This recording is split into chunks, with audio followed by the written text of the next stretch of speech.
Slot. My name is Rands, and this is the companion show to the Booster Pack podcast. Now, the Booster Pack, that's the show where I unwrap the stories of collectible games each and every episode and often crack their many historical mysteries. But here on the Rare Slot, we can have a little bit more of a talk about a trading card game-related topic in a casual, more looser, free-form sort of conversation. And today's topic, it is an important one because not only is it impacted by collectible trading card games, it is also impacted by hobby card games, board games. Heck, if you zoom out far enough, it actually impacts every single product in our lives.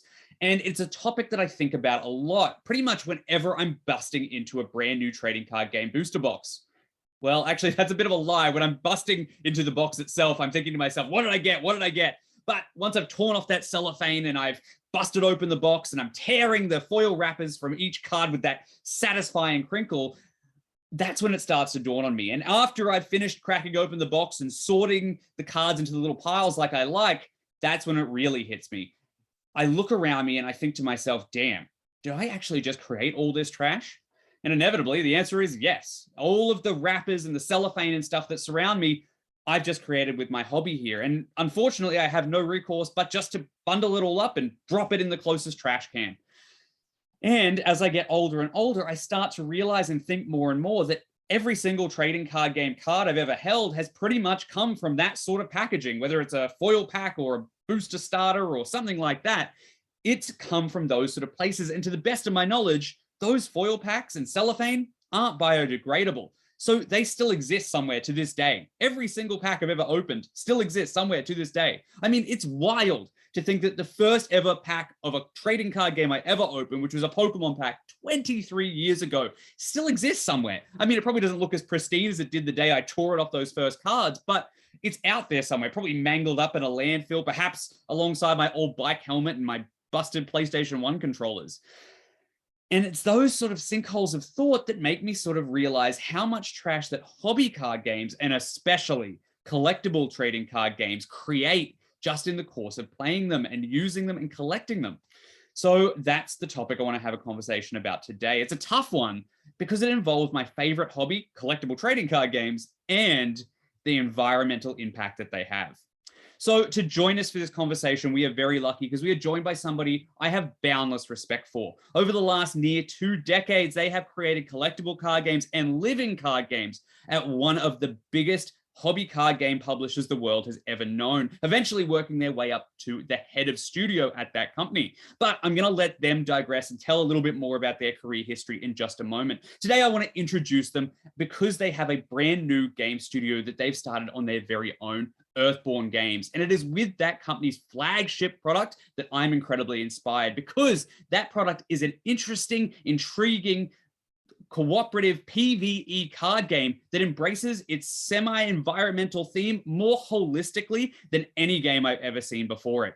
That game is the hotly anticipated Earthborne Rangers, which just reached over $400,000 on Kickstarter. And joining us today is the visionary creator behind that studio and that game. It is Andrew Navaro. Andrew, thank you so much for joining me. Yeah, thanks for having me. Oh man, it's an absolute pleasure. And as I mentioned, I'm so curious about this game, and I want to discuss with you sort of your motivation behind creating Earthborne Rangers, because we're going to talk about it a little bit more. I mentioned how holistically it embraces its theme, and we're going to jump into that. Before we really immerse ourselves in that game and sort of what you've done with it, let's just reflect on, your career and sort of bring people up to speed with, where you've sort of come from in the hobby game space. So tell me about, firstly, how you first found yourself working in tabletop games, and we'll go from there. Yeah, so I first started working in tabletop around 2004, 2003, doing freelance illustration for a bunch of indie RPGs. So there are a few that I worked on like Shadow of Yesterday and Primetime Adventures, another pretty popular one at the time. And I took that and the work that I was doing there, put together a portfolio, went to Gen Con in 2004, tried to show it around to get some work. Didn't really have very much luck. But then not too long after that, there was a job opening that I found that was available at Fantasy Flight Games in the customer service department. So I applied for that and got that job. And from there, I didn't stay in that job for very long. It was maybe about a month, 2 months before a graphic design position became open. Then I applied for that, then got that, and then moved into graphic design at FFG for about 5-6 years. Then from there, moved into the art department, became the managing art director. So managed a small team of art directors, and we did commissioned art for all the games we did. A lot of collectible games. We weren't doing collectible games at the time, but all the LCGs we were doing at that time, including Lord of the Rings, Netrunner, Warhammer Invasion, you name it. We were making art for it. Then from there, I moved into our digital department and worked on a video game called Battlelore Command, which I think it's still out there. I think you can still get it. And the second edition of Mansions of Madness. That did very well. That was a lot of fun to work on. And then from there, I became the creative director of the studio. So I was responsible for the graphic design, art, and fiction that we did. Did that for a couple of years. Then from that position became head of studio. And then I did that and was responsible for evaluating all of our products, putting together release schedules, doing public appearances, presentations, going to lots of conventions, talking to partners, things like that. And I did that for a few years. And then after I became burnt out doing that, I decided to leave and start my own thing, and founded Earthborne Games. And last year we did our Kickstarter, and now we're working on our first product, Earthborne Rangers. That's the fastest I've ever told that story. Well, guess what? We're going to break it down a little bit more piece by piece now, because what I took from that is you are incredibly promotable, but we didn't end up talking about some of the big titles you worked on. Mentioned a few in there, but things like Android Netrunner, which is very collectible game adjacent. Obviously other things as well. Lord of the Rings, the living card game, which has like a PvE experience to it and stuff like that. Some really innovative games that you worked on, either on the art side or as a studio director or art director, that have impacted this hobby. And a lot of people, I'm sure, that watch this show are very familiar with some of those games. But what I want to do is I sort of want to wind back a little. I want to talk about, did you have any personal history? You sort of slipped it in there that you worked on some collectible games at the beginning that eventually became LCGs, but that's another story, I'm sure. But did you have any personal experience with collectible card games before even starting in the hobby, or, even as you started to grow up and move up that ladder? Yeah, I didn't really get into them super early. My first experience with collectible card games was going to coffee shops in the 90s, where you could find people arguing about rules of Magic as they were playing. And that eventually the coffee shop I went to had a sign that forbade people from playing Magic there because they were so loud and irritating to the other customers. Look, we're sick of turning over all the tables that have been flipped. Yeah, exactly. But then a few years after that, I think in maybe 99, I decided to try it out because I was intrigued by it. So I think it was maybe when my first set of Magic that I bought from was Invasion. So I'm not sure exactly when it was, 99 or 2000, around there. I think 2000, yeah. Yeah, and then and I really enjoyed it. I thought it was great. I was like, oh, I see what people are into about this. This is really cool. And so I played Magic pretty casually for a couple of years, and met some really good friends through that. Just played at a local store. Really had a good time with that. Played in just the weekly tournaments that they would run, and really got into collecting at the time. But unfortunately, I didn't have any money. That's such a relatable story. Getting into collecting and all that. It's certainly something that made me sink my teeth into it.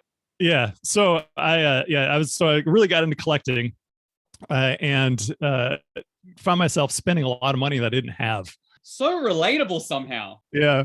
Booster boxes on credit, and realized I was going down a dark path. But instead of stopping entirely, I thought to myself, well, what if I just, bought singles? I'll just buy the ones I need or I want. But then I found myself buying singles and booster boxes.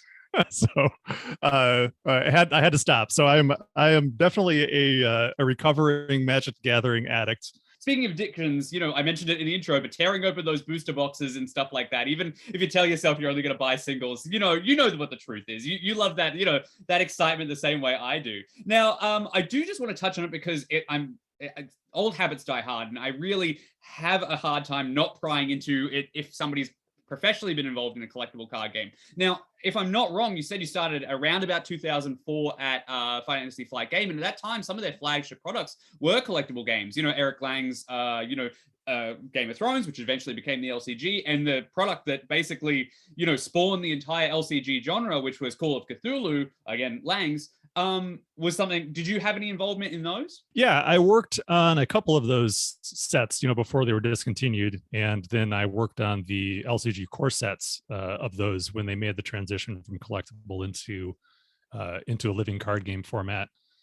Yeah, for Game of Thrones, that lasted longer than Call of Cthulhu. When I got there, it was shortly after Call of Cthulhu launched. I think it maybe launched at Gen Con prior to my arrival. So then I worked on the Eldritch Edition cycle. So there was that main box, and then a couple of boxes that came with it. So I did all the graphic design and art placement for those products. And then for Game of Thrones, we did a card graphic design redesign kind of midway through, and I did that redesign. So I think when Iron Throne Edition was the one where we changed the look of the card frames, and I did that, and then did all the art placement and treatment for all of our cards. I did all the art placement and treatment on art for everything from like mid Call of Cthulhu through, probably Lord of the Rings LCG. Wow. So just so people know, that means you're actually the one positioning the art within the card frame layout and stuff like that. Yeah. What a cool job. I mean, obviously it allows you to be creative, and there's not a ton of pressure there, I guess. The artist has done the heavy lifting, the frame already exists, and you get to sort of just choose how dynamic you want to set. Basically, like you're like the director, you got to choose where the frame exactly lands. Yeah. It's mostly that. Sometimes you had to go in and make little edits and things. And really what got me doing that to start with is that back when we were working on Call of Cthulhu, we didn't have an art department, and all the art was being commissioned by the developers. So they'd have to develop the product, manage all the play testing, manage all the artists, get the art in, and then put all the cards together. It was like a very skeleton crew. It's crazy to think of how much they did. So many different parts of those products were just done by one person. And obviously they're not, those guys are not art directors. So what we'd find oftentimes is we'd get all that art in, and then when it would go in front of Christian Peterson, who's like the CEO and founder of FFG, he would end up rejecting like 20-30% of the art pieces. Then we have to scramble to get a bunch more. So it was my idea to instead of showing him the art on its own, put the art in the frame and then show it to him, to try to reduce the amount of work that we'd waste. And in doing that, I would often crop and change things and color shift stuff and add little details, all in service of just trying to get more art approved. And that worked. And far fewer things ended up being rejected. And then I just kept doing it until it really didn't make sense for me to be doing it anymore. And we ended up having a much larger graphic design team with more junior people. And they gave you a bigger job by the sounds of it. Eventually they did, yeah. I mean, I could sit here and literally listen to stories about that era for ages and ages. And we've already discussed our many addictions, one of them being cracking booster packs, one of them playing collectible and competitive games. But the other one of mine, again, I alluded to it before, is asking questions about hard game history. I have one more question. I promise we're going to move on to where we actually need to be today. Do you have any memory? Obviously, I alluded to it before. Call of Cthulhu was the first product where, you guys were scrambling to make sets. And as the story that I've heard goes, Call of Cthulhu's set was half created, almost done, and it was like, look, we don't have a big enough fan base to justify making this collectible. Let's put it all in a factory set and just give it to everybody at one single go. And that sort of became the impetus for Living Card Game, that sort of entire model, giving the players all the cards at once. Do you have any memories from that period, or that shift and that change in behind the scenes of that particular game, or even just as the company was embracing this new model, and what your opinion was of it at the time? Yeah, absolutely. Well, the set that was done that we ended up doing the switch for was not Call of Cthulhu, but was Game of Thrones.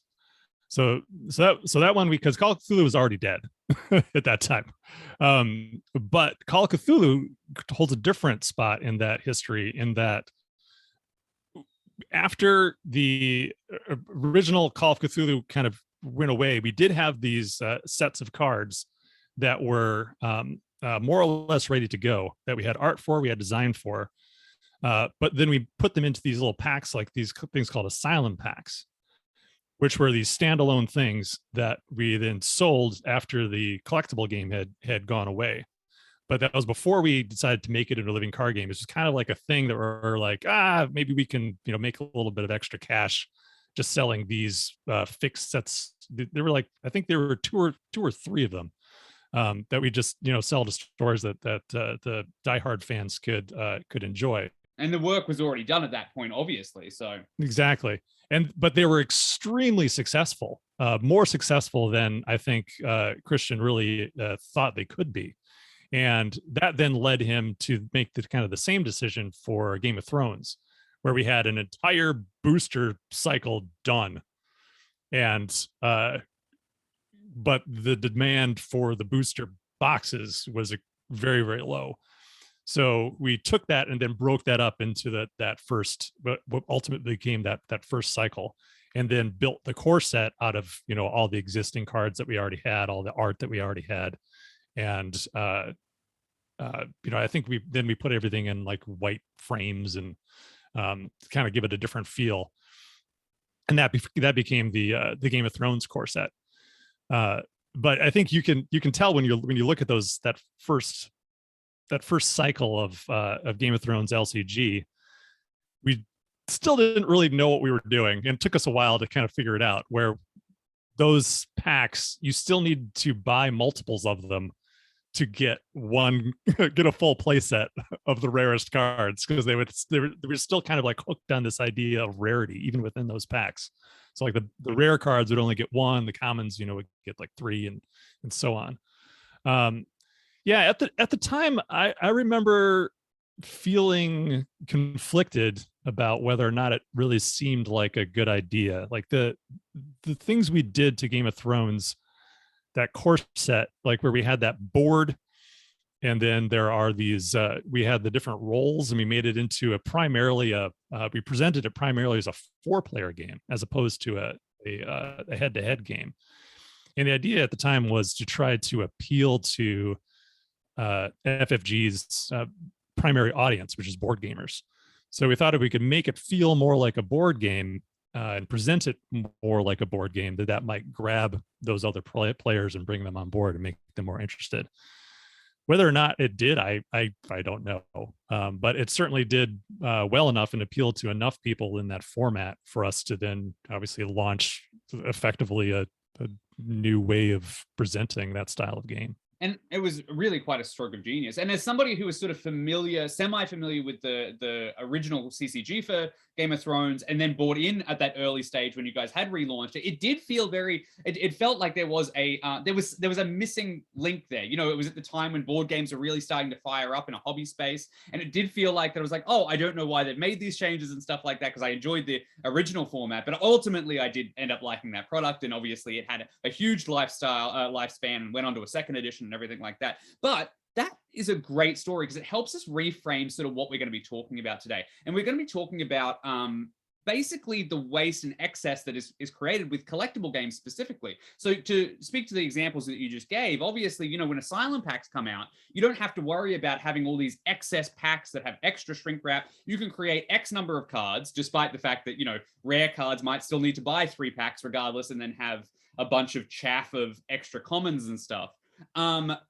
it still reduces the number of cards printed, it reduces the number of resources being used, it reduces the number of shrink wrap, it reduces the number of shipping and everything like that. Now, I want to have that conversation. That's a conversation we're going to have. But before we do, just to frame this sort of conversation and why you in particular are a great person to talk to about this, let's hear about your overview of Earthborne Rangers. Let's hear about what it is as a game very quickly, like just, and also what Earthborne Rangers is as a world, as a narrative place.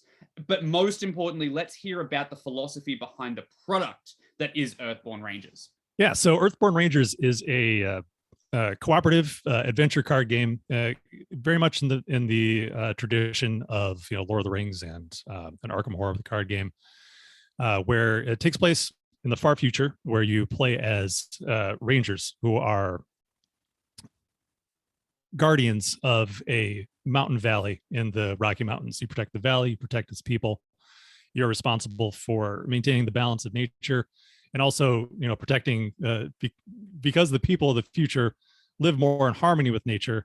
They're also more exposed to its dangers. So you need to protect people from predators, help them if they get lost in the wilderness, and then also deal with threats of like natural threats like floods and other things like that. It's a little bit different in that its focus is as a campaign. It's an open world experience. So unlike games like Lord of the Rings or Arkham Horror, which also have additional things kind of bolted onto them to help provide different types of story experiences, in those games you're almost always doing the same basic thing. Like you always know what you're going to be doing when you sit down at the table. With Arkham Horror, you're going to be collecting clue tokens. You're going to be trying to advance your deck before the mythos can advance theirs. That structure is always present. In Earthborne Rangers, it's much more fluid, and we treat it more like a role-playing game. So each time you sit down to play, you'll be doing a mission, but you kind of get to just decide which mission you'd like to do, how you'd like to proceed throughout the day. If you'd like to even do if you'd like to do the main story mission, or if you'd like to try to explore the environment to find NPCs or your ruins to discover new missions that you might take on in the middle of the day and try to complete those. And you're doing this in the context of a campaign that lasts a limited number of days, where the story, the environment proceeds whether or not you decide to participate in it. So the world has like a life of its own. It's something that I've backed on Kickstarter, and it's something that I've sold to my play group. It's almost like an open world video game, but on a table.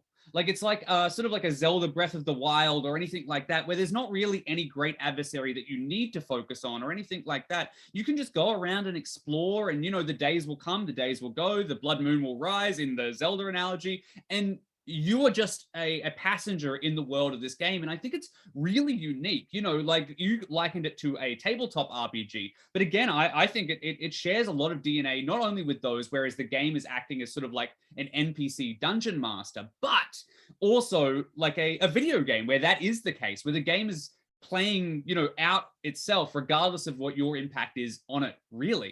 Yeah, absolutely. It's also kind of born of there's a school of thought with like independent role-playing games that is relatively recent, where the game world reacts. There's systems in place where the game world, the game master has an opportunity to react when the players take an action, so that the players do something and then the GM gets to respond. And that's something that is used in the Dungeon World RPG. That is a system that I really like. But there's something similar to that in Earthborne Rangers too, where it's like every action you do, you flip over a challenge card, and it kind of serves the same function as the chaos bag in Arkham Horror. Where you draw a randomizer that then affects how well you do at a specific task. But then it also has an icon on it that then triggers the various features and beings in the environment, and those cascade in a really fun way and interact off each other in interesting and fun ways that can be somewhat unpredictable and really enjoyable to see the world come to life before you. But I think you're absolutely right. There, it has a lot in common with video game open world games, and because we're big fans of that style of game, and trying to replicate that in some way in on the tabletop has been something we've been trying to do, and I think it's been relatively successful as well.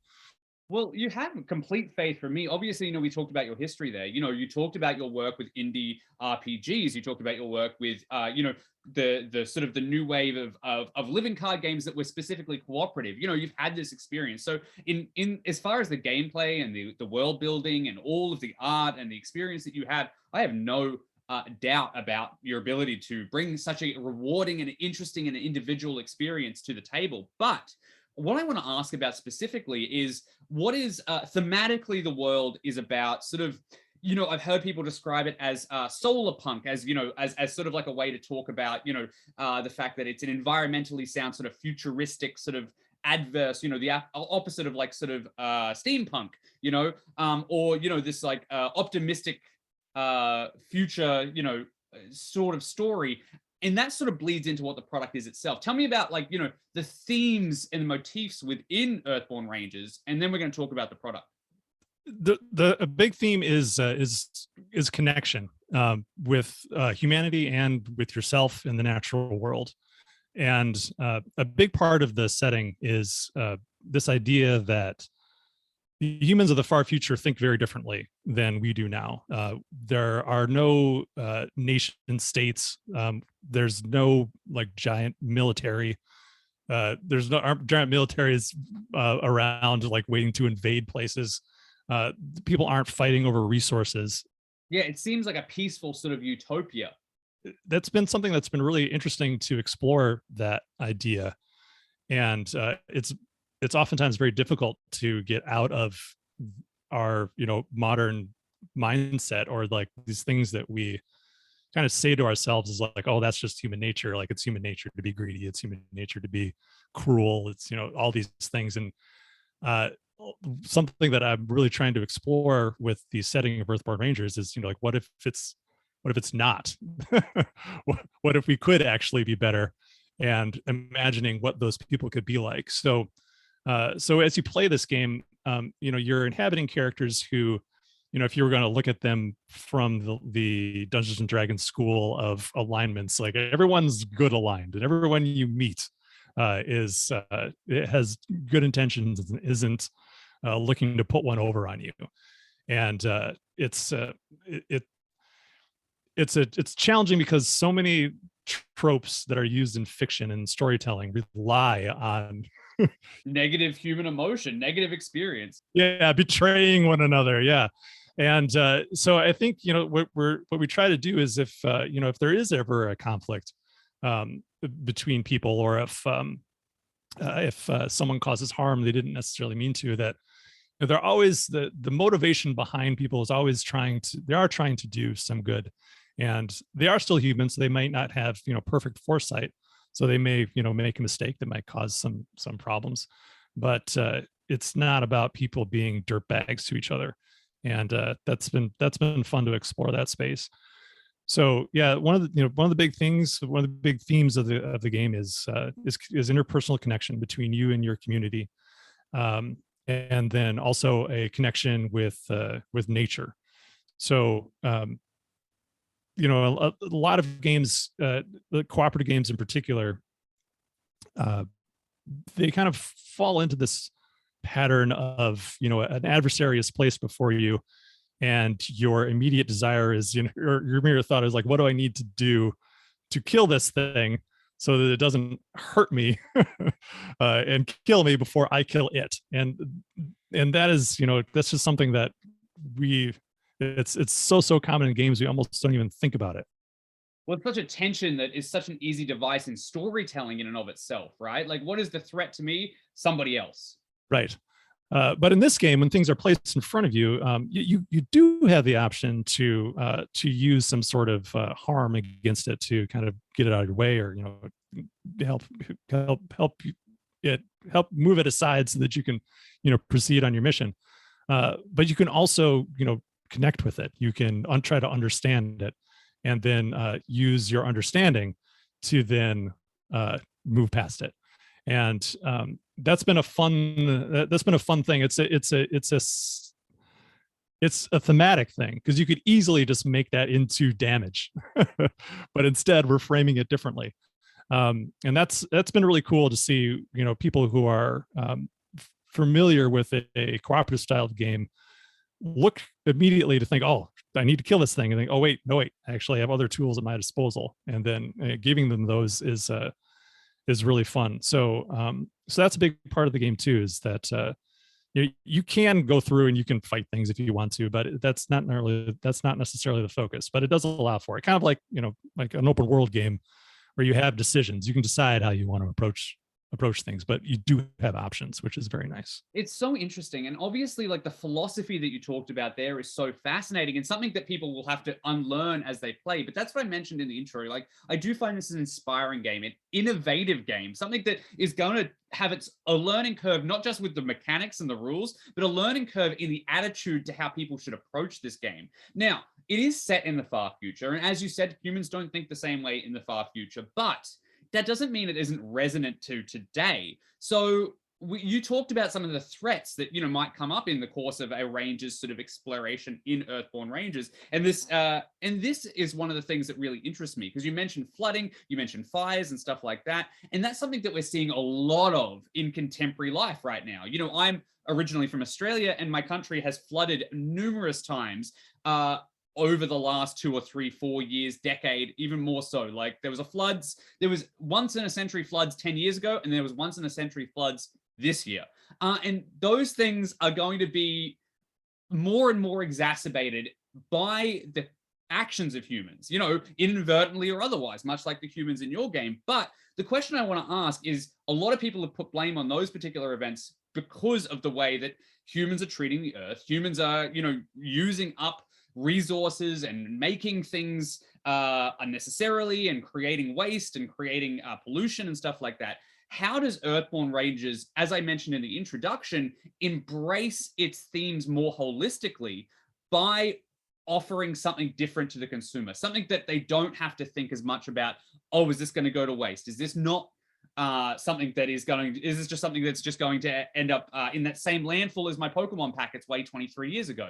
Tell me about your approach to the game as a product, and how you're embracing its themes and thematics with the actual box itself. Yeah. So in the setting, the concept is that near to about now, or not too far in the future from now, human beings come together to solve the ecological crisis, and then they enact all of these projects that then go out and then help the earth. It takes time.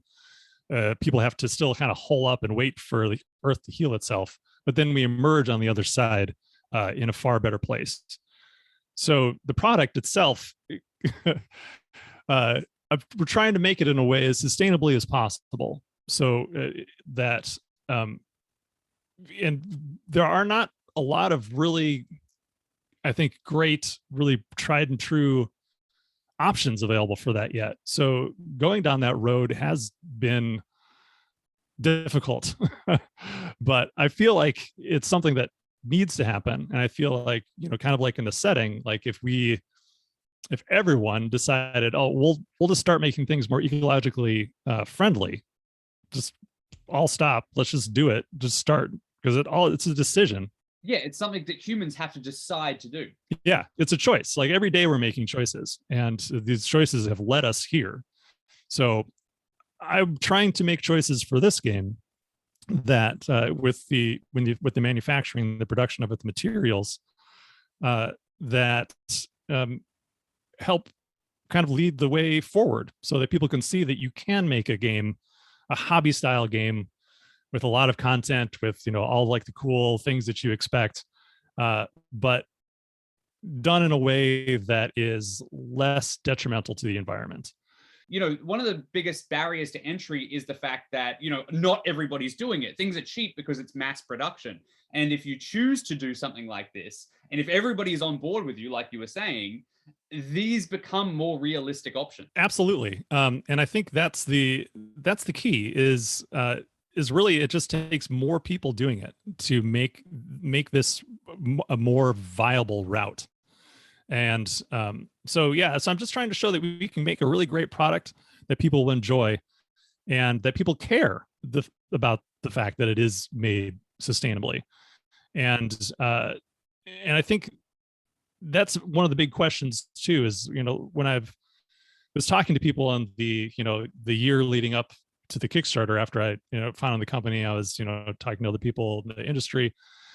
One of the big questions is, or one of the big doubts is that the consumer just doesn't care.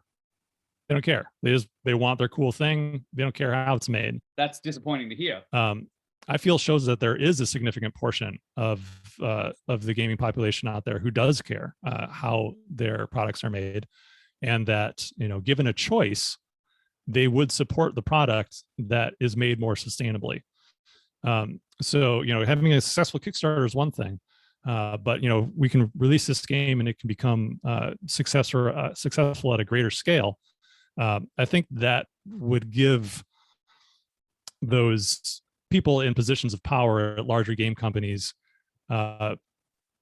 more confidence that they could then move forward, because a lot of those people are really adverse to taking risks. Well, I'm sure you saw a lot of it in the big company that you sort of worked at, right? Like you saw probably that sort of attitude at Fantasy Flight Games, at probably other companies that you experienced and stuff like that, where that wasn't the focus. The focus was the product, not the impact of the product. Tell me about like how your experience in that realm has led to this same philosophy now. Yeah, well, so when I was working at FFG, especially as head of studio, and then I worked on this as part of this product review committee for about a decade at the company. And there's a big focus, understandably so, on the bottom line, and making sure that we can make products with enough profit margin to continue to fund the business and then grow the business. Sadly, that's the driving factor for most established businesses, is you want to keep it going. And having been running a very small business for a little while now, I can definitely see how you can fall into that trap. But the benefit of being small is that I can make decisions based on my heart and my intuition rather than the bottom line. I mean, who knows? Maybe that'll just all backfire and our company will bottom out and we'll go out of business. But so far, I feel like it's working well. Not in the optimistic future I have, I obviously believe in the philosophy that you have, and I believe in the world that you're creating. And I think, like you said, that result on Kickstarter is nothing that, is to be sneezed at. It was a really successful result. And I loved the world that I saw. I love things like Zelda Breath of the Wild. I love adventuring in this sort of unknown. And I love this. And I'm not a hardline competitive CCG player. I'm more in it for the casual experience. And this looks like it embodies that. But something that I really thought that I saw, and the part that really drew me to it, is this environmental first sort of philosophy that you've brought to the game. So my question, I guess, would be like, what are some of the actionable things that you've sort of taken that are making this specific product less impactful on the environment, less of a carbon footprint, less of a something that's going to end up in a landfill? What are some of the things that you're doing with Earthborne Rangers in the physical realm that is going to bring, that is going to achieve this mission of yours? So the product is going to be 100% FSC certified. So that means that all the paper is sourced sourced responsibly from forests that do a lot of like reseeding, replanting, so that they're always growing more trees than they're cutting down. So that's pretty huge. Very few products are able to, especially gaming products, are able to say that they're FSC certified. You'll see that there are a few things here or there that may have like FSC mixed certification on it, but they're usually one component or another, but not the whole thing. So that's a really big part of what we're doing. Another is that we are not using UV coating on any of the cards, any of the rule books. We're using a dispersion coating instead, which is a water-based coating. still has a little bit of plastic in it, but it does not make it unrecyclable or biodegradable. So, you like a Magic card, for example, it's not recyclable for a couple of reasons. One, it has the UV coating. Two, it has that black core in the middle, which is a adhesive that also makes it next to impossible to recycle. You could peel it apart into its component bits, throw away the adhesive, and then recycle the paper if you wanted to try to do that. But the coating might prevent that as well. So we are using a water-based coating, and we're also not coring the cards. So they'll be 100%. Hopefully, you're not going to want to recycle them, but they were 100% recyclable, and they will biodegrade if you put them in the dirt. Well, I mean, at some point, somewhere, somebody's game is going to get thrown out or whatnot. And this is obviously a step forward, better than that landfill. This is one that's going to disappear rather than, having all these components that are going to be toxic or chemicals or whatnot. Over time, especially, 100 years from now, is your, great grandson or daughter, are they going to want this? Maybe, probably not. So yeah, it's good that it'll eventually disappear from the planet. I think that's something that, we kind of get caught up in our industry is, when people talk about like making these artifacts that are intended to last, they're really not thinking that far ahead. You're maybe thinking a generation ahead or maybe two, but at some point, you're right. It's going to be in a landfill, or, eventually, who knows, like all of our civilization might crumble, and then we will have all this a legacy of plastic left in our wake. Absolutely. So we've got you've got cards that are certified by FFC, which is Forest Stewardship Council, which is a body that sort of approves forestry that is specifically harvested for paper. You've also got the lack of the core, so obviously we've talked about the adhesive and stuff like that. And what I want to do is I want to just explore, is there any other aspects?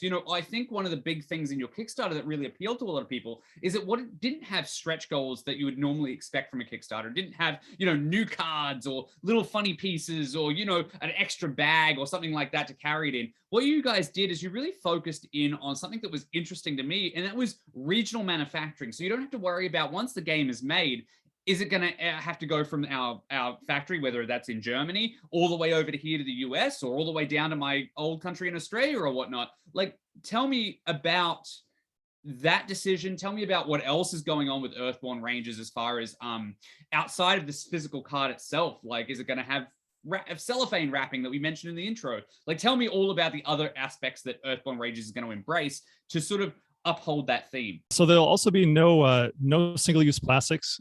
Again, Ludo was cool enough to. It took several attempts at asking, but finally got them to agree to not use shrink wrap on the box itself.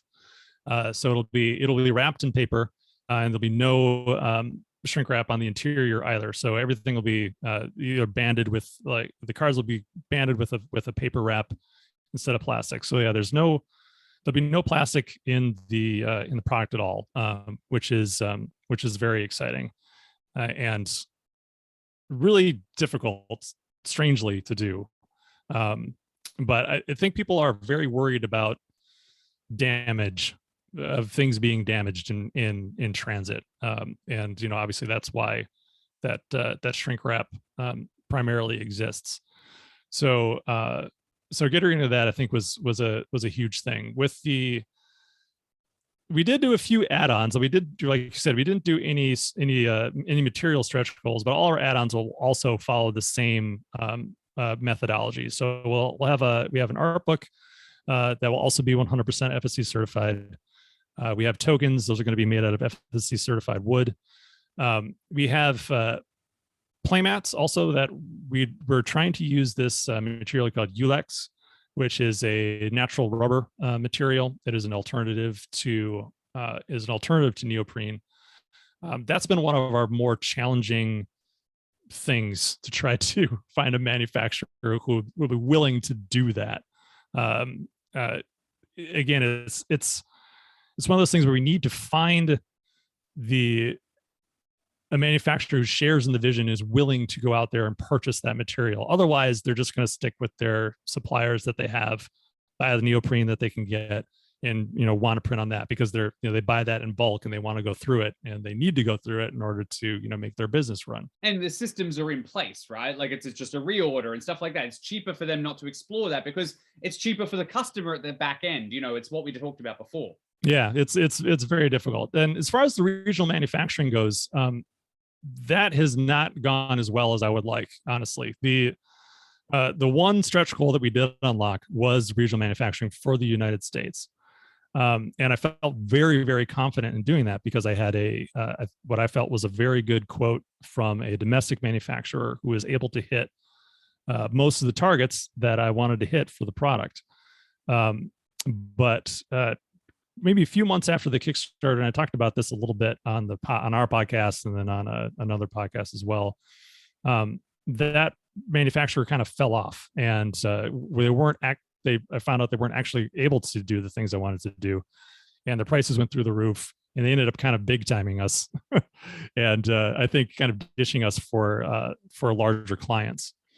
But we've approached Cartamundi and tried to talk to them, and haven't really got anywhere with them. Again, they're really hard to kind of get into unless you have a gigantic product. If people who don't know, Cartamundi is the largest card game manufacturer in the world. And they have a fair number of United States facilities. I mean, they create Magic, they create Flesh and Blood, they create almost every sort of card game that you can think of is Cartamundi. They sort of have that monopoly. Yes, absolutely. That famous monopoly. And they seemed to, when we approached them at first, they seemed interested in the product, but then they, as we tried to push them for quotes, eventually we just got crickets from them. And I also was hoping that maybe Ludo in the US could be an option, but they're going through some changes now. And based on what I've heard from our European partner, the German factory, they would not necessarily be able to guarantee that we'd get FSC certified paper. And if we got that paper, it might need to be shipped in from overseas anyway. So at that point, it's like, well, what are we even doing? And then, we've found some other smaller partners as well, but they don't have the buying power to get the materials we need in time to do a production. So while we might be able to print FSC with a different manufacturer in the US, it wouldn't be able to happen in the next year just because they aren't able to buy the materials. And I think it's been really disappointing to not be able to feel like I can hit that goal, because it's the one thing that I felt confident in going into the Kickstarter. And now since this all seemed to crumble. And, I don't know if it's because of the continued supply chain issues that we hear about, that were brought on by COVID or what, but I feel like in the US, since we've gone so far away from being a place of manufacturing, that we just don't have the leverage to buy materials that that countries and manufacturers in countries that do a lot of manufacturing, they can buy up all those materials and essentially make it so that if you want things made a certain way, you have to go to them. And I feel like that's where we are right now. And that doesn't mean that I'm going to give up on the idea of manufacturing in the States. Like the majority of our backers, and I think the majority of our customers will ultimately be in North America.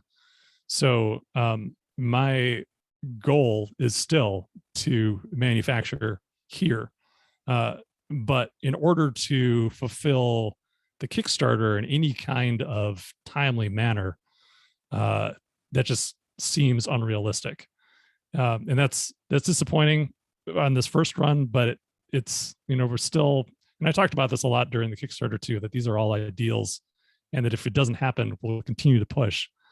And that's still the plan, is that we will continue to push.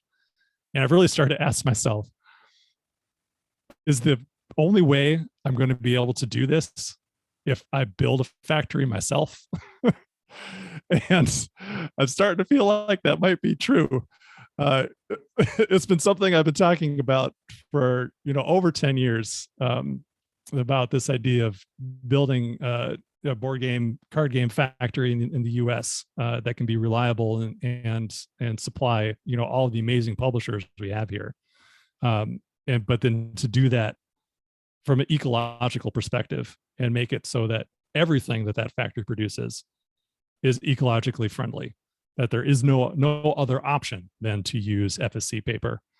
There's no option to use anything other than maybe a bioplastic, even though bioplastics aren't necessarily awesome either. But when I dream about the future of Earthborne, my vision is to have a game studio that creates the games, that's right next to the factory that makes the games, that's next to the paper mill, that's next to the forest, and it's all right there, and nothing has to go beyond this small compound to create the object. I think that'd be amazing. I think it would be as well. And the interesting thing is that, you guys are currently being a pioneer in this space. We spoke earlier about how, other manufacturers aren't willing to do this sort of thing because it's not part of the chain that they currently work in. It's not part of their bottom line, essentially. It's not something that they can actually embrace conveniently and tell their, whether it's their bosses or their shareholders or whatever, that this is a sound object to sort of move forward in. But you guys are pioneers, and like all pioneers, be it, explorers, moving from one side of the United States to the West or anything like that, you guys have to make the roads. There's no roads before you for this particular product. And whether they're just dirt roads and you're just cutting them down and stuff like that, not big pavements like other, industries might have in this metaphor. I honestly encourage you guys to keep going. I encourage you to explore every option because, like I said, it's so inspiring, and there needs to be the drop, the one drop to sort of start the ripple effect that, permeates throughout the industry. Because I think that this is one of those things that people say that they want, but when they're told that they can't have it, servicing the customer, getting the product out is what is going to ultimately be the bottom line. And I think for Earthborne, I think it's way more important to sort of embrace that ideal, embrace that, that new philosophy moving forward, so that in a future like the one represented in Earthborne Rangers can exist. That is the ultimate ideal. Now, I do want to just sort of separate from our conversation that we've had so far. We're way deeper in the episode than I expected to be, but this is such an important topic. And I love talking about the, like I said, that pioneering work that you're doing. But now let's take sort of some of the lessons that you've learned. Obviously, they're not the smoothest lessons, but again, as a pioneer, sometimes you've got to traverse mountains before you can build a road, right? You've got to really sort of help us find, if we're, using the same imagination that you just mentioned, this sort of future dream, what lessons can we take from sort of what you've learned so far, and how can we apply them to collectible games, trading card games? So I guess the first baseline question is sort of starting where we are at the moment and sort of moving out from there. So let's talk about, you mentioned it before, an average Magic card isn't necessarily a recyclable product because, everybody thinks that, hey, this is a cardboard, recyclable, I'm good. That's not always true. It's sprayed with a finish that has plastic in it. It has adhesive in the middle. So tell me about a typical, just to reiterate, tell me about a typical card and why is it not recyclable like we would think it was? Yeah, well, like you said, it's coated in a plastic, albeit like a thin sheen of it. And that adhesive in the middle just makes it so that it's very detrimental to machines that recycle the material for it to go through it. Because when paper goes into just simplify it, when it goes into the recycling machine, into the vat, into the water, and then separate all the chemicals and stuff, what that does is ends up separating the material components of that paper. So it'll take the fibers, it'll take the ink, it'll take whatever other bits, and it'll try to separate those things and then push off the stuff that's reusable over to one direction and the stuff that goes into the landfill off in another. So even when you recycle something, you're still creating waste that goes in the landfill, but you're creating less waste that goes in the landfill. And the more gunk that's on that paper, the more difficult and the less efficient it is to recycle. So when they're making those decisions about what goes into that machine, they're going to, take anything that has like adhesive 100% over the back, and they're just going to toss that immediately instead of bothering to try to, tease out those few fragments of fiber that they might be able to reuse. So let's just talk about why that's on the particular product. Like, okay, so the adhesive is, so for people who don't know, a Magic card is two pieces of cardboard literally glued together, and then images printed on that cardboard. That's the print sheet that they use. But like, why is there that sheen on it? Well, the sheen is that UV coating that plastic in it. Like it'll help protect it from as you use it, and kind of the same thing with that. Well, it's not necessarily the same with the adhesive in the middle. The adhesive in the middle is born from from poker, effectively. Like you don't want people to be able to see through your card when you're playing, and that's why you have that core in the middle so they can't see the other side of the card when they're looking at the back of your card. And I think because of the ubiquity of that material for standard playing cards, that just kind of made its way into collectible cards as well. It's a readily available material that so many card companies use, from traditional playing cards to collectible cards. Everyone uses more or less the same stock. So that's really why it's used. Though it also has a nice little response to it. Like if you give it a little bend, and then it'll kind of snap back and retain its form a little bit better than a card that doesn't have that core on the inside.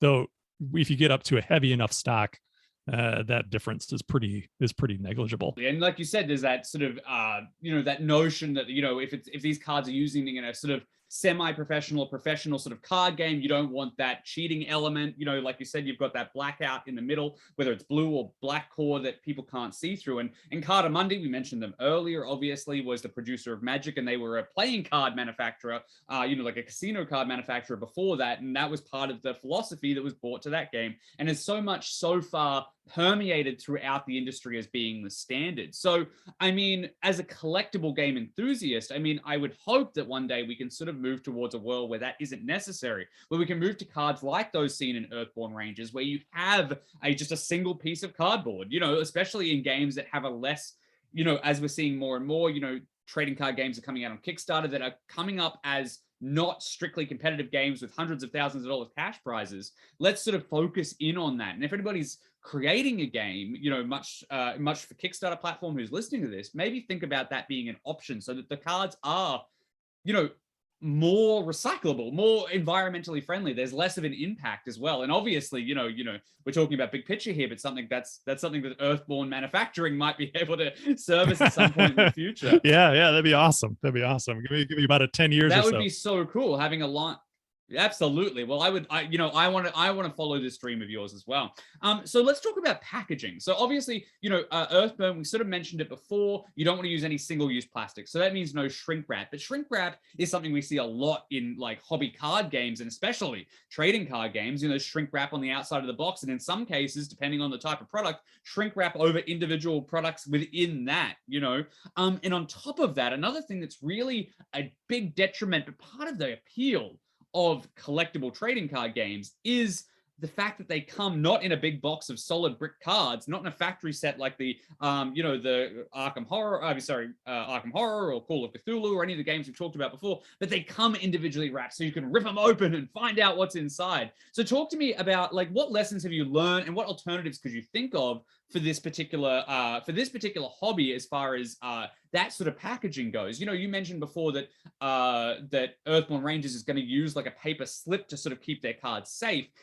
Can that be expanded out to be a booster pack? Like what is the options in future that you see as far as an environmentally sound, booster product? Because it not just has the randomization factor, but it also has, implications for limited play, which is a huge part of collectible games. Sealed play, it's an entirely part of the actual mechanics of the game itself, are these individually sound booster packs. Yeah, well, I think a good small step in the right direction is what Legend Story Studios has done recently with their Flesh and Blood boosters, where they've made the transition from that cello wrap the Mylar pack to a paper pack. And obviously that's really important that they did that, I think. And the fact that it still looks really great, and still has a very satisfying feel and sound to opening the pack, I think was really huge. So I give them tons of credit for taking the time to make that possible, because I know that I'm 100% certain that was not an easy thing for them to do or to push for with their manufacturer. But also to Cardamondi's credit, they're the ones who print that game in Belgium, I believe. They were willing to do that with them, which is I think fantastic. So right there, you're eliminating a bunch of waste that, like you said, in the open, those booster packs are still out there somewhere, for all time. Everyone that you ever opened, I haven't really thought of that before. That was a really evocative thing that you put out there. So I think that's really cool that they're doing that. There's a lot of metallic ink and other stuff on there that isn't recyclable, but like I said, it is better than nothing. You can send that to the recycling facility and they will almost certainly recycle those packs. The second thing to address, I feel, though, is the contents of those packs. And is there a way to do collation or to set up your sets where you don't have so much chaff? I feel like to the one thing I feel like that's not so great about Flesh and Blood is just how many booster displays you're encouraged to buy to get a full set of the cards that you'll actually want to play with. And it's probably at least a case. So maybe that's 4 booster boxes. And in doing that, you're going to end up with so many cards that are just going to sit around. So that's effectively things that were printed, the ink was used, energy was used, paper was used for this thing that's just going to sit around and collect dust, even in the collections of people who actively play the game. And I think that there is a pretty substantial challenge, because a lot of the business model of collectible games is built around the idea that people are going to be buying a lot and wasting a lot in pursuit of the one card or set of cards that they desire. Well, you see it a lot online. Like, obviously, when people do box openings online and stuff like that, the entire thing is essentially there's 15 cards in a booster pack, and only one of them is really relevant, to a lot of these people who are immersed in the game. Yes, these cards can be relevant to people who are more casual players, playing limited, as we mentioned before. There is that sort of structure and stuff, but there is that real problem. Like, is there too many commons in a pack? Are you spending too many resources on literally just 14 pieces of waste and one thing that not 100% of the time,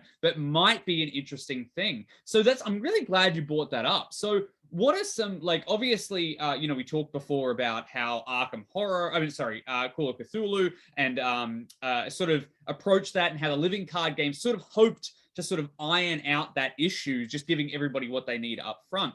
But bulk products, bulk trading cards is a huge issue. Obviously the first thing is making those cards recyclable, because that is a huge thing, but you're still using up those resources. Do you have any suggestions that maybe you've learned or from Earthborne Rangers or anything like that outside of that could probably help these sort of bulk issues? No, I've theorized on some things, but obviously it's nothing that's really been done before. But yeah, I think like you said, moving away from cord cards, moving away from the UV coating, the dispersion coating is just as good, and everyone sleeves their cards anyway. There's or most people do. It's really not necessary. So I think there's a lot they could do just to improve the recyclability. So at least you could do that and return them and then get some more use out of them, though we are still wasting a lot in their creation. But I think if there was a way to strike a balance between chasing something that you're interested in getting. But then when you open those packs, every card somehow has value. But then doing that in a way that doesn't take away from that charge that you get when you open that pack, because again, it's critical to the success of CCGs to have that feeling of excitement when you open up those packs.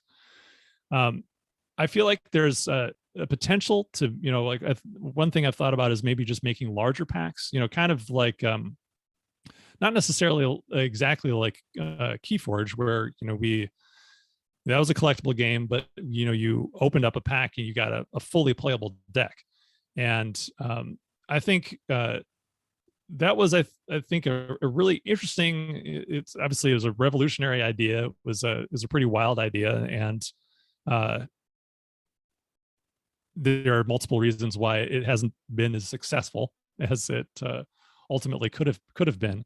But I think what that showed, though, at least, is that you could you could make a larger product with a random assortment that costs more money, and pack more value into a single pack that costs $10 than a booster pack that costs $4 or $5 or whatever they cost. I don't know how much the Magic booster cost these days. I mean, ironically, Magic the Gathering or Wizards of the Coast won't tell us anymore. They've removed like MSRP from their entire catalog, so we don't know. But most retailers, I mean, I guess in Canadian dollars, $6. I think that's $5 in American. And so I feel like if you're willing to condense some of that stuff and then encourage people just to spend the same amount of money on something that like maybe has more intrinsic value as an object. There's more in there that you would want. I think that would be a good way of reducing waste. But again, it's trying to strike a balance, because even in that if you were to go down that road, I imagine people would probably buy fewer products, and that's that's the danger. And I think that's the thing that they're afraid of, is that they want to keep people buying as much as possible. The only point I'd push back there is that they buy fewer products if there wasn't only one rare card in the pack. You know what I mean? There's always going to be that chase for like, what is the crown jewels of this particular set, right? Like if you've got 50 cards in a pack, but still there's one in there that is the, might not be called rare, it might be called super chase rare or whatever like that. You're still always going to be looking for that one. But if they can find a way to balance that, 10 rares in a pack and 40 commons, I 100% be on board with that. Like, could you imagine how much better that would be? Yeah, I think that when I think about that, though, is if you put in more rares, uncommons, or kind of dilute that or make that less special, then do other things kind of fill that void, and then there's something else that becomes that chase item that effectively takes the role of that single slot rare. So here's an interesting idea that I've been kicking around since I've sort of been planning this episode and stuff like that. And we are just, we are off on a tangent now. We are talking, we are dream crafting, we're talking about, forest factories and everything like that. So my envisionment is that what if there was a recycle deposit like there is for bottles? What if you could bring in, like, what if a game store charged, 15 cents on top of every booster pack, because that's how many cards there are. And then when you bring back your booster packs to a store, you get a 15-cent, refund or something like that to sort of circle them back into the system. Those game stores could use them for a redraft program, maybe use them for educational purposes for kids, which is, something that I think could be really interesting, like some sort of incentive to not just have them out there, have them re-centralized and repurposed in a fashion. Yeah, I think that's cool. I've thought about that same thing, except I was thinking of, maybe sending them back to the publisher, and then the publisher would then do something with them. But yeah, I think that'd be interesting. I think that's something that, some people do on their own. I have a friend who, when I expressed interest in Flesh and Blood, effectively put together a giant care package of commons and just sent them to me. So there's a bunch of stuff that he wasn't using, and then pass them along so that I could use them. And unfortunately, they're just still sitting on my shelf. I get it. You've been busy. We've talked about why.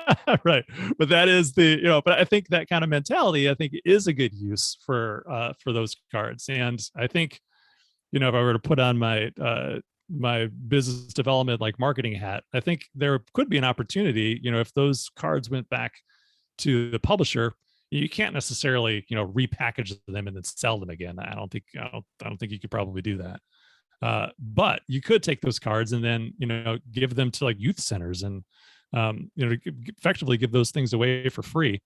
And I think it'd be a relatively easy sell to a marketing department or sales department to say, yeah, well, these are people who aren't customers right now anyway. They can't necessarily even afford or are interested in our game, but we let them play the game and they could get into it. And then, maybe if they're in a situation where they can buy it, then they'll become customers. So I think there's an opportunity there, even for people who are, like, really bottom line focused, to do something that is would have a positive impact, or more positive impact on the environment than just recycling those cards, or Absolutely. So, well, I mean, like, obviously, just to piggyback on that, I mean, obviously, if you were to send them back to a publisher, obviously that's more shipping and more, movement and stuff like that about those sort of things. Perhaps, they could repackage those as sort of like, second run sort of learn to play products, or second run, things that, you can send back to the game store, and rather than spending $15 on a starter set, it's all of a sudden $2 for a starter set. That generates more interest in your game in the first place. And it really does explore sort of that grander sort of scale of things. Now, obviously we can sort of fall down this rabbit hole of bulk and, what you do with trading card game bulk, but obviously it's a problem. Packaging is a problem, bulk is a problem. Now let's talk about, sort of your model versus the collectible game model when it comes to what I just mentioned there, which was shipping. Let's talk about, like, you've got this sort of expandable game model where you're sort of, making X amount of cards that you expect people to play with, and a collector will be able to purchase that all in one go, versus the shipping that is evident of these massive production runs, where there's people who are searching through hundreds and hundreds of cards. The bulk issue isn't just on the consumer end; it's also on the lineage, the logistical end as well. So how does like your model for Earthborne Rangers, whether it's expandable or whatever moniker you want to give to it, versus the sort of collectible trading card game model, impact when it comes to shipping and moving these products, and sort of as a company and as a society, we're sort of embracing them getting from point A to point B to point C? Yeah, well, I think we're doing what we can as far as, like, the shipping goes, to try to minimize that as much as possible. We'll be selling out of regional distribution hubs and shipping from there. So we're going to be trying to decrease the amount of that the product has to go over the ocean as much as possible. But we have customers in New Zealand and Australia that we're not big enough there to manufacture in Australia. So obviously that'll be shipped, and there's people who want things, and I've been contacted by lots of people in Asia, Japan, who are interested in the game, and I'd rather give it to them than not. So it's one of those things that's really difficult to try to say no, especially when you're starting out. To say, oh, but we're not going to ship that to you because we don't believe in shipping overseas, which is something we could do, and maybe we could get there. But I'd much rather try to be able to, like we talked about earlier, provide more regional sources of manufacturing and distribution. So I mean, we're talking right now with a potential Chinese partner and a Korean partner, and so we might end up doing a run in China that services an Asian market, which would be really awesome.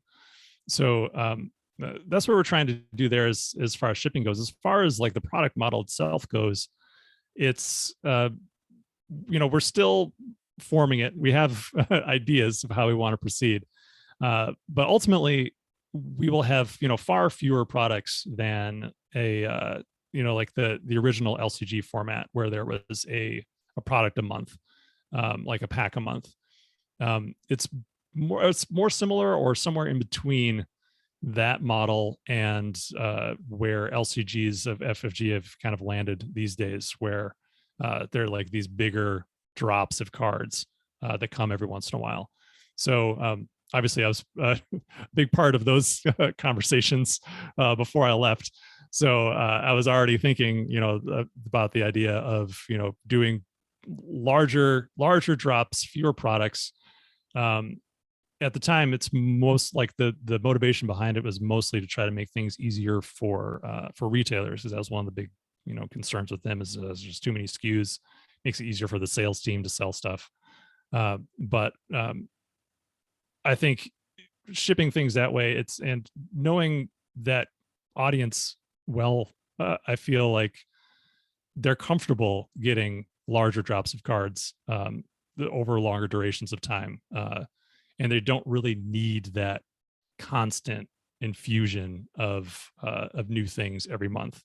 Well, to speak to your sort of business model, it isn't this competitive game like Android Netrunner was, or, like Game of Thrones was, where you've got to inject this new sort of interest into the environment to sort of get people going. People are playing on the tabletop and they can play, they can, obviously we haven't talked too much about it, but, they can move around the map and play up here for a couple of weeks and then play down here for a couple of weeks in game or out game, either way, and sort of still have new experiences. Whereas in a competitive game, you've got to constantly be keeping up with that shipment. You've got to constantly be keeping, they're lifestyle games for a reason, right? Because people build their lifestyle around them and constantly are looking for new injections for products. And I think that the ECG model, especially the one that, say, something like Earthborne Rangers is taking, is, environmentally speaking, way more sound than say even the competitive model. It even models like, obviously things like Lord of the Rings have very consistent drops and stuff like that to keep their audience engaged, but it's not as necessary as the other ones. So another thing I want to sort of talk about, and just sort of whether you have an opinion on it or not, that really is a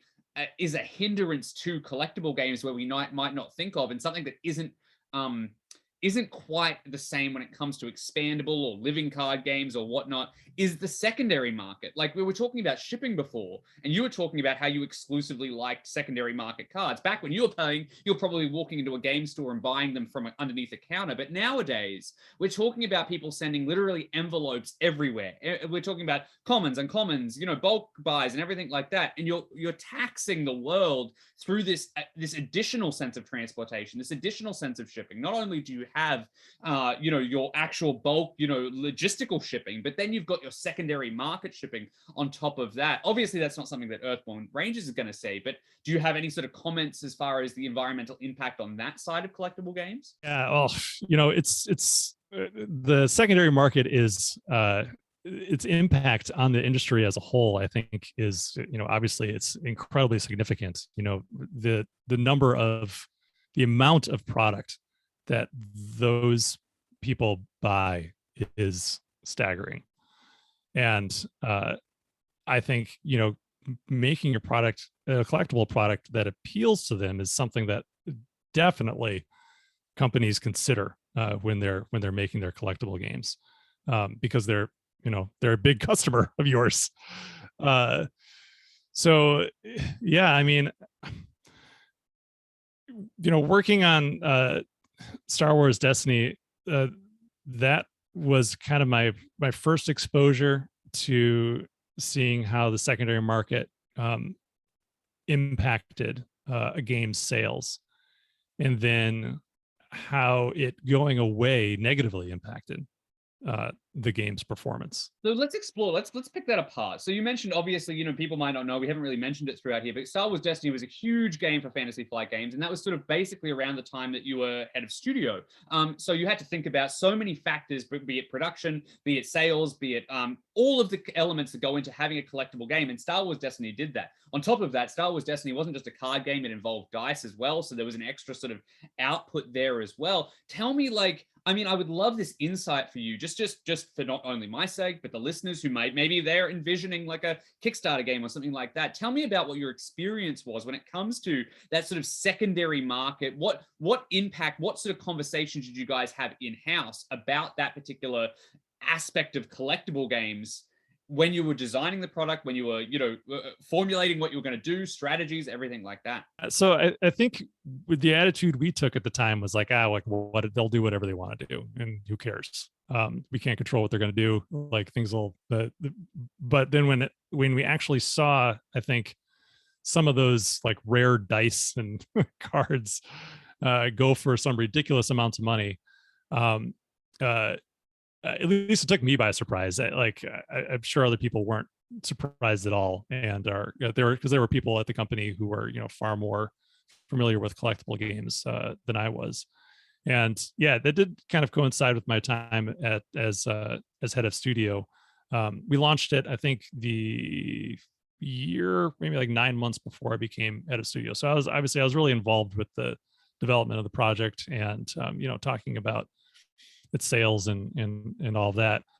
But yeah, I think we ultimately ended up really underestimating the impact of the secondary market, because I've said a few times that I feel like Star Wars Destiny is like a masterclass in how not to do a collectible game. But one of the biggest mistakes we made at the beginning was overprinting the first set, and not really, when we didn't really have a good sense of how well it was actually selling. So we ended up having a lot of prospectors, a lot of people in the secondary market buying things up. And I feel like then those people felt, and this is me projecting, I'd have no solid data to back this up. I haven't talked to anybody in the secondary market anecdotally, but the feeling I got was that they spent a lot of money on making this thing, on buying the initial print run, gobbling up as much as they could, and then pricing things out based on where they thought the print runs were. And then when we injected even more of those booster boxes into the environment, I'm willing to bet that they were not super stoked that for the thing they once had the premium on was now available everywhere. And I don't really feel like we ever really got the secondary market back after that happened. And that, I think, again, this is me just, speculating on, based on the information that I have. I do think that ultimately negatively impacted the performance of the game, because I think those people were like, we can't really trust to know, how many of these will be out there. So I'm not going to go and spend a bunch of money on this stuff if I can't be assured that this rare thing that I think is rare is actually rare. So it's really interesting that you mentioned that with Destiny and all that sort of stuff. Like, the interesting thing is, and as we mentioned before, the limited availability, but still the mass printing. Like, it's a really bizarre ecosystem that trading card games sort of live in, where it's like, you've got to print X amount, but you can't print too much. And then at the same time, certain cards need to be rare and stuff like that. A lot of contemporary collectible card games, new collectible card games, are really sort of leaning into this, like, one card per literally thousands of booster boxes. How many people are going to like rummage through like a booster box or booster case one after another looking for these cards? But as you mentioned there with Destiny, it seems integral to the business model. So that leads me to the assumption or even question, is the collectible games model even possible to be a sustainable one in an environmental sense? Like, does the very market of their existence conflict with the idea that these games need to create more cards so that the special ones are more special? That's a great question. I feel like it will take someone trying to do it sustainably to answer that question and to make those decisions that change the way that one would perceive chase and the experience of buying, collecting, playing a collectible game to see if it's viable. I think it requires a greater player base to make more sustainable decisions for a collectible game and have that ultimately work. Because obviously everyone always looks to Magic, and I think maybe too much, because it's this titan, and it behaves in a way that no other new game, I think, can reasonably expect to or aspire to behave.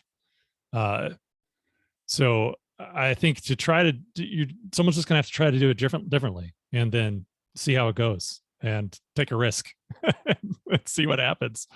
But I think ultimately, in some part, there is something that is at odds with a sustainable model with collectible games. But again, these companies could make different decisions to make their games less environmentally impactful than they are right now.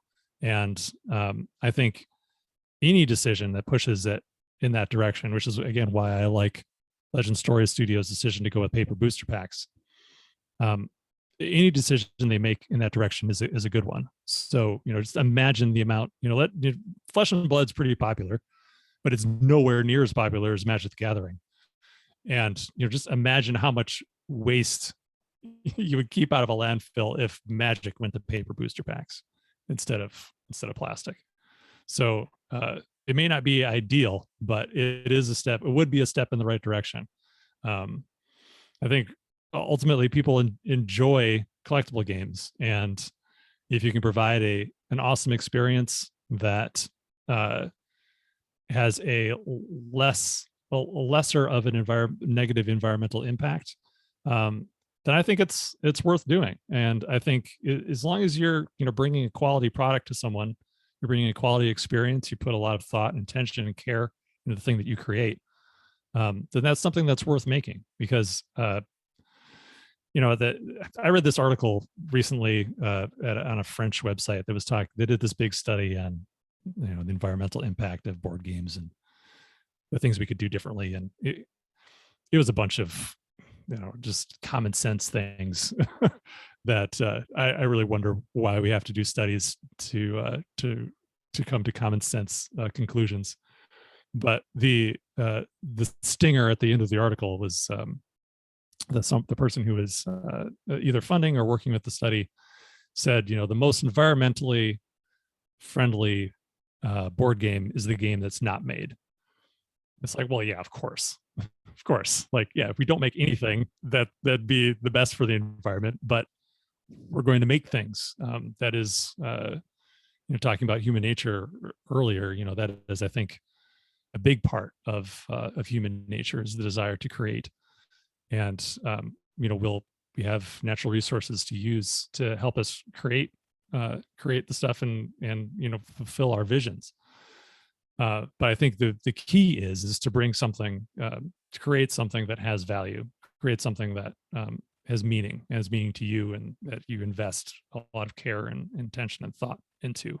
And that to me makes it worth creating and worth bringing to life and worth doing some harm to the environment to make the thing real. Because everything that we do, even if it's done sustainably, is doing some amount of harm to the earth. It's just fact. So, and this is I've talked about this a lot too, is that, the philosophy of Patagonia, which is a company that tries to do things in environmentally friendly ways, is to do as little harm as possible. We want to make things, but we want to do that in a way that causes as little harm. And that's ultimately what we're trying to do at Earthborne as well. The most environmentally friendly thing would be to do nothing, but I don't want to do nothing. So instead, I'll do it in a way that is as least impactful as possible. And I feel like that same philosophy could be applied to collectible games. And as long as you're doing as much as you can to try to minimize its impact, then I feel like that would be a valuable pursuit. I completely agree. And I just want to piggyback on what you said there. You said that, there's always going to be this sort of sense that people are going to want to create things. People are going to want to create things. People are going to want to share things in the same way that we breathe, that we, laugh, we leave, the same way we need clothes and stuff like that. We're going to need entertainment in some form, whether that's collectible games or whether that's, movies that are, making tons of different decisions and stuff like that. But it comes down to the decisions that we make and trying to minimize the impact that those creations have. And I think that that's a super valuable way to sort of look at it. Like, what options can we take when it comes to what choices can we make that might be against the norm, that might be a little bit outside the box? And I feel like this is an overlying philosophy of this entire episode. What can we do to sort of continue to make the things that we love and continue to engage in the way that we can in a less environmentally impactful way.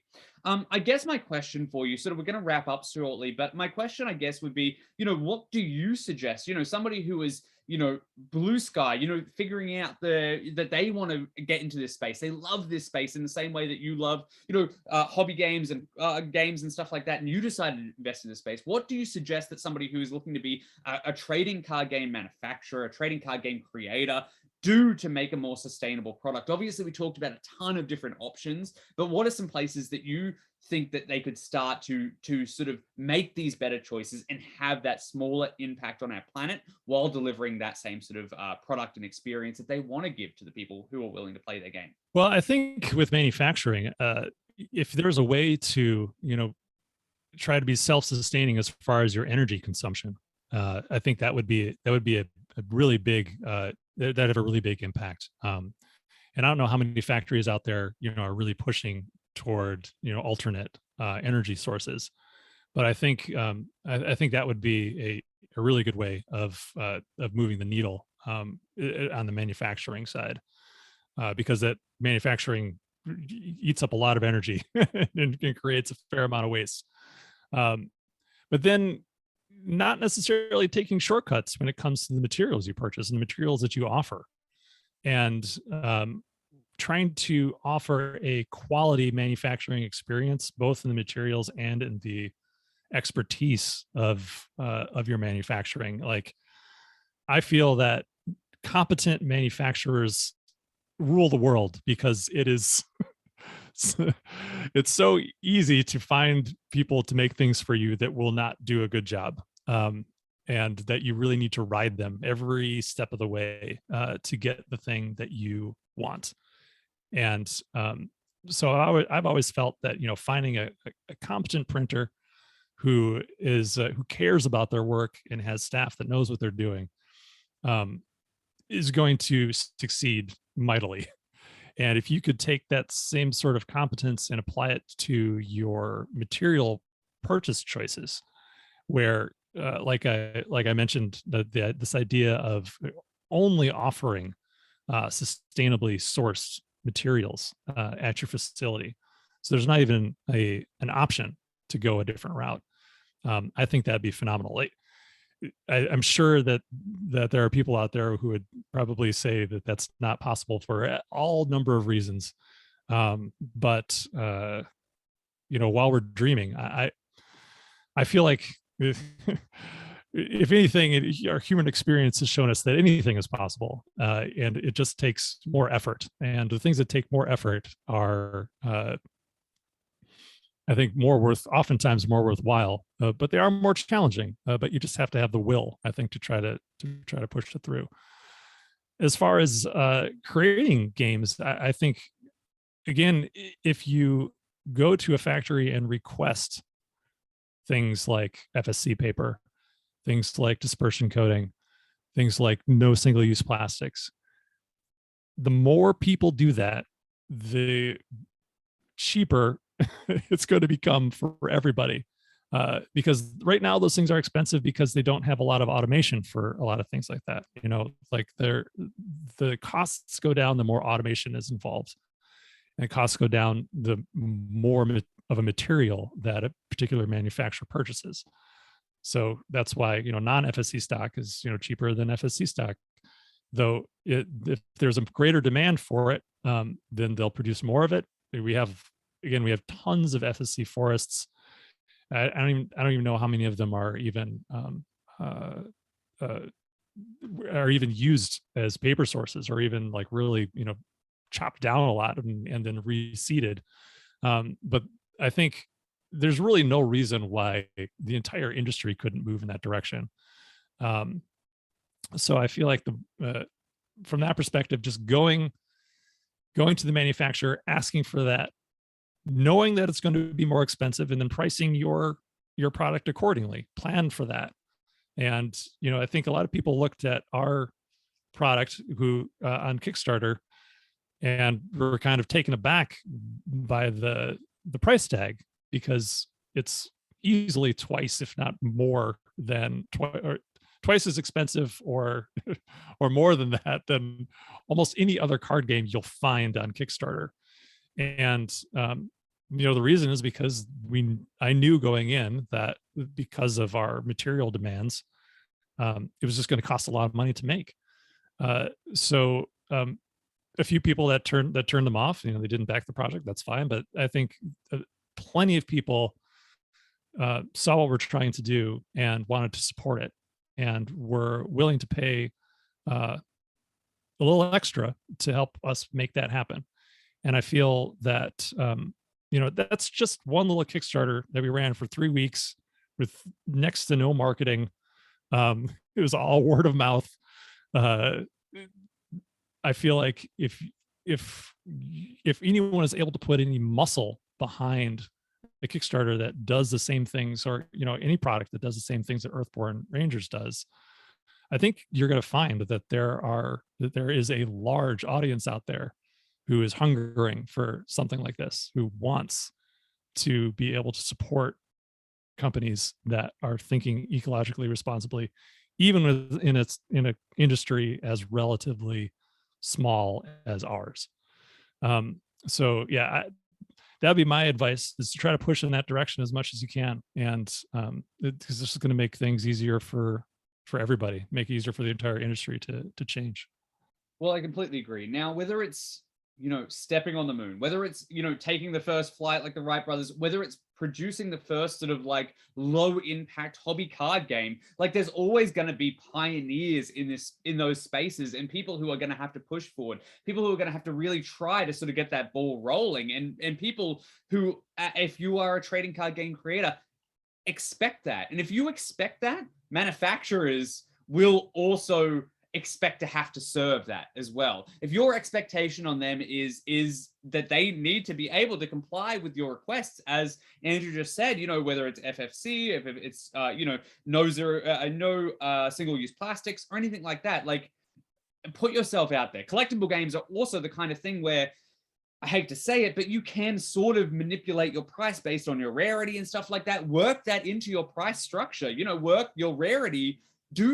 Use that rarity and the weaknesses that we've talked about in this particular sort of sphere of games to your advantage. If you're going to have rare cards in a pack, figure out how many that's going to take, so that you can do it and maintain it in such a way that you can do it environmentally. Like, why not? Rather than passing those huge, profits onto, China or these other manufacturers that are already set up to do it, use those specific, use the environment and the way that the collectible games work to the advantage of these particular things. And I think you would find a bigger dedicated following. One of the biggest things and issues with trading card games at the moment is that there are so many in the market. If you make your own point of difference in this particular respect, if you pivot out in this way, you're going to find an audience that hasn't been found by those other games, in the same way that Earthborne Rangers has, in the same way that Earthborne Games has been able to cultivate this particular audience that cares, because there are out there. People are out there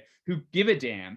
Unfortunately, manufacturers have never been faced with that challenge before and have never had to service it. So my recommendation, as well as Andrew's there, is stick by those principles. Stick by the sustainability. Stick by the very essence of what you want to do if this is something that interests you.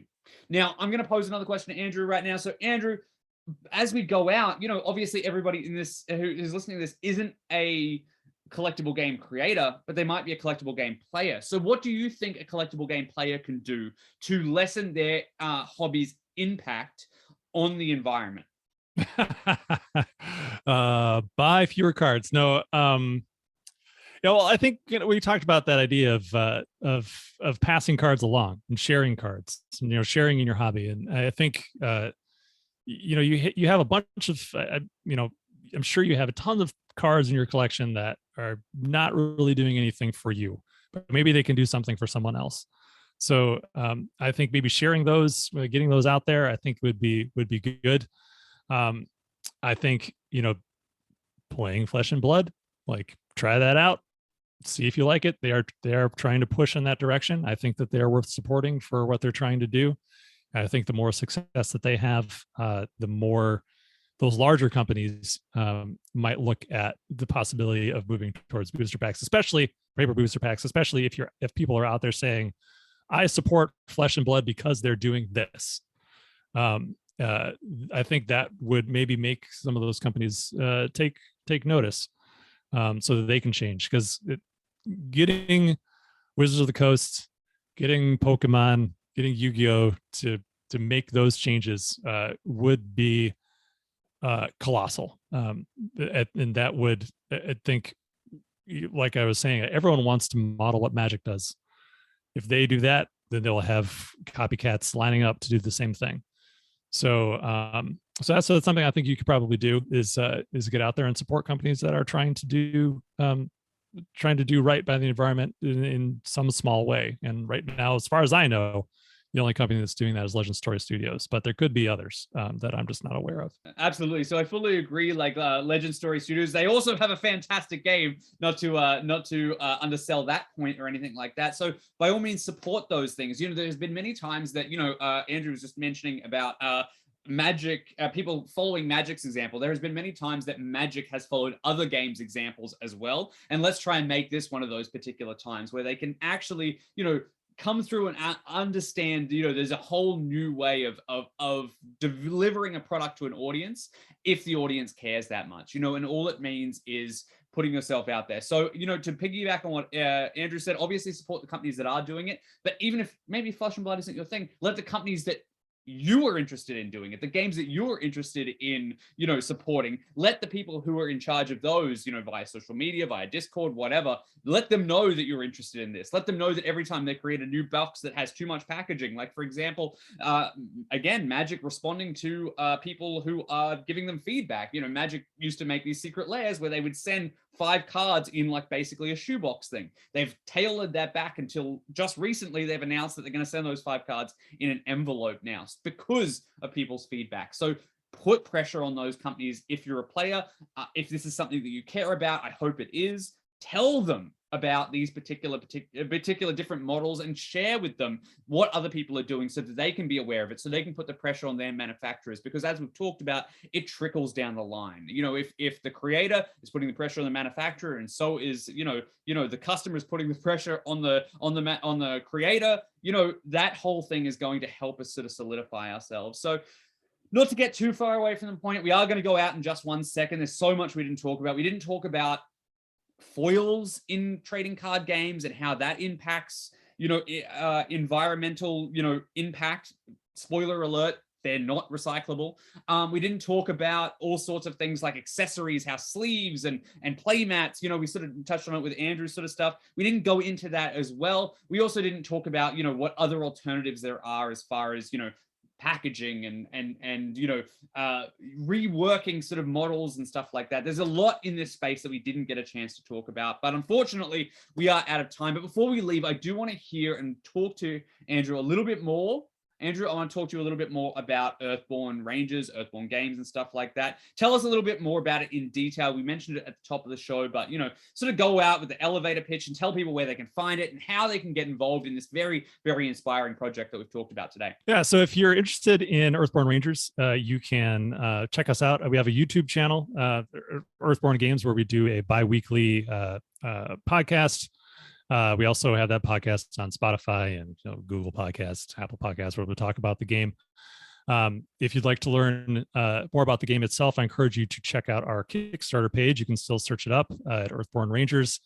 And there's lots of videos on the main page there where you can look at some like previews, some playthroughs. It gives you a really good idea of what the game is. And the elevator pitch for the game is that it's a cooperative adventure card game, takes place in the far future. It's a open world experience that's very freeform, where you can find the activities that you enjoy and you like to participate in. You get to create a character that isn't lots of these types of games have pre-created characters, but you get to create your character from scratch and then tailor it to your particular play style. And it's also, not a scenario-based game. So if you're familiar with, Lord of the Rings or Arkham Horror, where you sit down, you do one scenario, and then you either succeed at that or you fail at it and you try it again. That's not what this game is. It is not scenario based. It's more of a story based game where you play through a narrative campaign that will take you through several sessions. And the way that you approach that campaign and the way you approach the world will vary very much from player to player, from session to session. And it's a very fresh and rewarding experience that I think once you get it in your hands, you'll really very much enjoy. We'll be hopefully launching our pre-order store in the near future. We're trying to settle all of our shipping costs and getting all that squared away before we launch that store. So if anyone's interested in securing their copy before it's released, you'll have an opportunity to do that. And around that time, we'll also be posting a new tabletop simulator demo of the game, so you'll be able to try it out yourself. So if you're interested in any of those things, you can follow us on social media. We're at Earthborne Games on Twitter. We have a Facebook page and Instagram account, and we'll announce all those things, all those places as soon as they become available. So, I mean, obviously, as much of that as possible will be linked in the description, and obviously you guys will be able to find it down there. Now, I just want to say, obviously, to the audience, what an amazing, like, we've had a almost 2 hour conversation or whatnot about this particular type of game and about what this game is doing. And we've also talked about supporting games that are doing things that you believe in. And I honestly believe, obviously I haven't played Earthborne Rangers just yet, but I believe, again, from Andrew's experience, it's going to be a fascinating game. And again, from what Andrew's told me, he's obviously worked so hard to, instill the ideas that we've talked about today into that game. And I think it's one that's definitely worth watching. And, there's so much of an adage that people, vote with their wallet, go out there and sponsor this game, because if there's more interest and traction in this kind of game, it will give the opportunity for Earthborne to do more things in this space and create copycats, whether that's Magic the Gathering, whether that's another trading card game altogether. We have to support the things that we believe in. And I, for one, definitely believe in the project and the philosophy that Andrew and his company, Earthborne Games, has brought to the table today. I'm so inspired. I'm so inspired not only by the gameplay, but by the philosophy behind the way that the game is being manufactured, but by the way that he wants to look at the way that we should be creating tabletop card games. Again, to reiterate what we said at the beginning of the episode, it's cardboard. It should be recyclable. It should be something we don't even have to think about. And as we've proven today, there is a ton of things to think about when it comes to just cardboard cards and recycling. I'm really enthusiastic about this. If you couldn't tell, this is probably going to be one of my longest rare slots ever, but I think it's valuable and I think it's worth talking about this sort of thing. And I think it's, shedding a light on somebody who is a pioneer. Sometimes you do have to pave those roads for yourself to sort of bring out the product and sort of bring out the rest of the people to follow you down this same mountain path, much like the Rangers in Earthborne Rangers. So I want to say thank you first and foremost for you guys for watching. And then I want to say thank you very much to Andrew, not only for joining me today, but for having the vision and the experience and the dedication to the philosophy that we've sort of spoken about today. Thank you so much, Andrew. Goodbye from me. Goodbye from you. Yeah, thank you very much for having me on here. And it really means a lot to know that you believe in what we're doing, and to hear you speak so passionately about it, it makes me feel really good. So thank you very much. It's been a blast. It has absolutely been a blast, and you're 100% on the right track there. I don't think that I could honestly fault anything that you guys are doing, and I really hope that that blue sky dream of one day where you guys have your own manufacturing, your own forests, you guys can sort of control the story and sort of are the first people in this particular sort of realm to sort of push forward in this way. I hope that I see it as well. That has been this episode of The Rare Slot. I'm sorry if it was a bit long, but, not sorry at all, actually. Thank you so much for joining me. I have been Rands, and until next time, remember, keep shuffling. And there you have it, our episode all about sustainability in collectible games with Andrew Navaro, who is making a hobby card game that is trying to be as sustainable as possible. Thank you so much to Andrew for sharing those stories and sharing his opinion on the subject. And thank you guys for listening to this whole episode. You guys are some of the good ones because you obviously care about this topic. If you've listened to this entire episode, it was a little bit longer than I was expecting it to be, but hey, I think it's an important topic, and I love the fact that we've got to talk about it on this platform. By all means, if it's your sort of thing, subscribe. I'm going to have more episodes like this, whatever. I don't care about that. But if you really do care, make sure you support companies that are doing work in this space. Make sure you are living up to the standards that you want to hold companies to by purchasing the products that you want to see made. I don't want to sound too preachy. You're going to do what you want to do. But like I said, think about some of the stuff we talked about today. I would love to see more companies leaning in the direction that Earthborne Games is leaning in. Now, the other thing I should also mention is let me know what you thought of this episode. Let me know. I would love to do more stuff like this. So I want to know via the YouTube comments. I want to know by our email address, which is theboosterpack@ccghistory.com. I want to know via my social media, which is facebook.com/ccghistory, twitter.com/ccghistory. Direct messages are open on both of those, or you can tag me with @ccghistory, whatever. I don't care. I just want to know what you think about this particular subject because it's something I'm super passionate about. That's about it for me. Thank you so much. I can't wait to bring you some more episodes. Some things are going to change with the channel at some point in the near future, in a couple of months' time, but that we can talk about in a little bit of a later date. But until next time, I've said it once and I'll say it again. Support the companies that are doing work you believe in.